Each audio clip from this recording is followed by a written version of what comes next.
Students हम देखेंगे equilibrium constant expression for decomposition of dinitrogen tetroxide.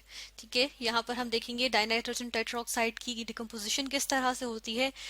यहाँ पर हम इसके लिए केमिकल रिएक्शन ले आएंगे। ये हमारे पास केमिकल रिएक्शन आ जाएगा डाइनाइट्रोजन टेट्राऑक्साइड की डिकम्पोजिशन कि ये डिकम्पोज करके नाइट्रोजन डाइऑक्साइड गैस में कन्वर्ट हो जाती है, जिसके 2 मोल्स हमारे पास आ जाते हैं। ठीक है, तो हम ऐसा करते हैं कि यहाँ पर सबसे पहले तो ये देख लेते हैं कि इसके लिए अगर इक्विलिब्रियम कांस्टेंट एक्सप्रेशन होगा उसको हम देखेंगे वो किस तरह से आएगा।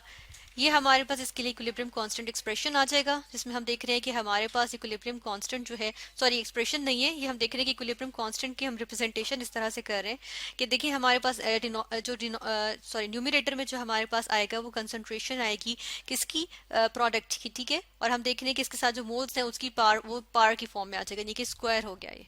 और डिवाइड कर रहे हैं हम किससे, हम देख रहे हैं कि जो डिनोमिनेटर में आ रहा है हमारे पास वो आ जाएगा कंसंट्रेशन किसकी, रिएक्टेंट्स की। ठीक है, ये हमने यहाँ लिख दी। फिलहाल हम इसकी बात नहीं करेंगे, इसको हम यहाँ से रिमूव कर देते हैं।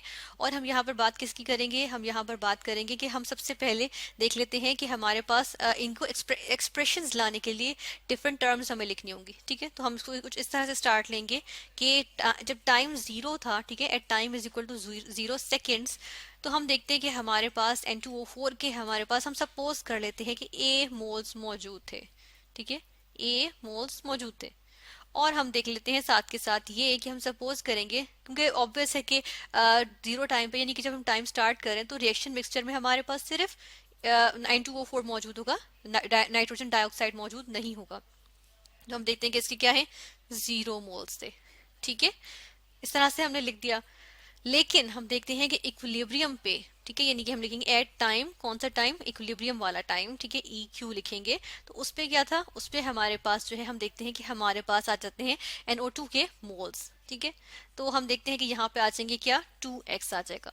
ठीक है, 2x मोल्स आ जाएंगे। 2x ही क्यों लिखा हमने यहाँ पे, इसलिए क्योंकि देखें दो मोल्स है, इस वजह से 2x। ठीक है, सिर्फ NO2 होता तो x लिखते, दो है तो इसलिए 2x लिख दिया। ठीक है, और यहाँ पर हम देखते हैं कि यहाँ पे हमारे पास क्या, हम देखते हैं कि यहाँ पे हमारे पास आ जाते हैं, हम लिखेंगे कि जो इसके मोल्स आएंगे, जो रिमेनिंग मोल्स होंगे, तो वो हम क्या करेंगे, A माइनस एक्स करेंगे। ठीक है, A माइनस एक्स मोल्स।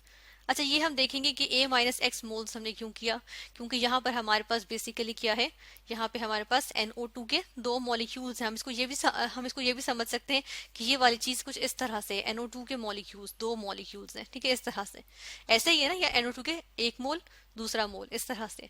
ठीक है, मॉलिक्यूल की नहीं, चले यहाँ मोल्स की बात करें, इसलिए मोल्स की बात करेंगे। एक ये मोल NO2 का, एक ये मोल NO2 का। तो ये क्या है, एक इसकी कंसंट्रेशन भी x मोल्स आएगी इक्विलिब्रियम पे। ठीक है, यहाँ पर चले लिखते हैं, और इसकी भी x आएगी। तो क्योंकि दोनों एक ही सब्सटेंस है, इसलिए हमने इसको क्या कर दिया, ऐड कर दिया, और ये हमारे पास इसकी यहाँ से ये आ गई। ठीक है, 2x मोल्स। लेकिन देखें एक इनमें से किसी एक की भी देखें तो वो x है, इसलिए हम A माइनस एक्स मोल्स लिखेंगे। ठीक है ना। इसके बाद हम यहाँ पे देखते हैं कि हम क्या करेंगे, यहाँ कंसंट्रेशन की फॉर्म में इसको ले आते हैं।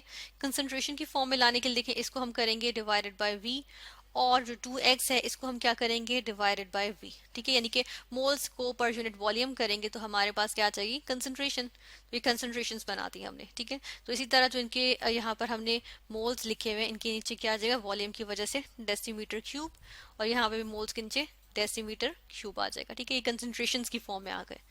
अब इस एक्सप्रेशन से हम फर्दर देख लेते हैं कि हम क्या करेंगे।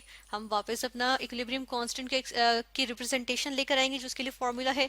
ठीक है, ये हमारे पास आ गया। अब हम क्या करेंगे, इसके अंदर वैल्यूज प्लेस कर देते हैं, यानी कि हम NO2 की वैल्यू डालेंगे, इसकी कंसंट्रेशन देखेंगे। इसकी कंसंट्रेशन हमने क्या लिए, 2x/v। ठीक है, तो हम यहाँ पे इसका एक्सप्रेशन लिखेंगे, ये हमने इसका एक्सप्रेशन लिखा। लेकिन इसको स्क्वायर होना है, इसलिए हम क्या करेंगे, इसका स्क्वायर कर लेंगे। ये हमने इसका स्क्वायर कर लिया। ठीक है, देन हम क्या करेंगे, डिवाइड करेंगे। अब डिवाइड किससे करेंगे, हम N2O4 की कंसंट्रेशन से, जो कि हमारे पास है A minus x by v. तो हम क्या करेंगे, यहाँ से लेकर आएंगे इसकी कंसंट्रेशन, और यहाँ पे हमने लिखा A minus x by v. ठीक है, इस तरह से लिख दिया। अच्छा, अब इसकी सिंप्लीफिकेशन करेंगे हम, और इसमें हम देख लेते हैं हमारे पास बन जाता है 4x स्क्वायर। ठीक है, और हम साथ में देख रहे हैं डिवाइडेड बाय v स्क्वायर। ठीक है, फिर उसके बाद हम देख रहे हैं होल डिवाइडेड बाय, हम क्या देख रहे हैं कि नीचे क्या मौजूद है, नीचे हमारे पास मौजूद है a माइनस एक्स। ठीक है, और डिवाइडेड बाय v। ठीक है ना, इस तरह से। अब एक v जो है वो एक v से कैंसिल हो जाएगा क्योंकि स्क्वायर है, ठीक है, तो इस वजह से एक v से कैंसिल हो गया। और बाकी जो हमारे पास यहाँ पे हम देखते हैं कि एक्सप्रेशन बन जाता है, हम वो यहाँ पर लिखेंगे। यहाँ पर हमने लिखा के सी यानी इक्विलिब्रियम कांस्टेंट, और इसके लिए जो फाइनल एक्सप्रेशन आ जाता है हम वो लिखेंगे, दैट इज 4x स्क्वायर।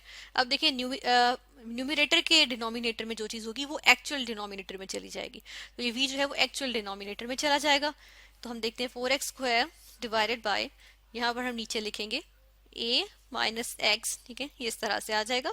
और साथ में इसके साथ क्या आ जाएगा, इसके साथ आ जाएगा v, ठीक है, तो यहाँ पे हमने लिखा v, इस तरह से हमने लिख दिया, ठीक है। तो ये जो एक्सप्रेशन अब हमारे पास आया है ये इक्विलिब्रियम कांस्टेंट एक्सप्रेशन है, किसके लिए, जो हमने डिकम्पोजिशन की है डाइनाइट्रोजन टेट्राऑक्साइड की, और हमारे पास हासिल इसमें हुआ था इस केमिकल रिएक्शन में नाइट्रोजन डाइऑक्साइड गैस।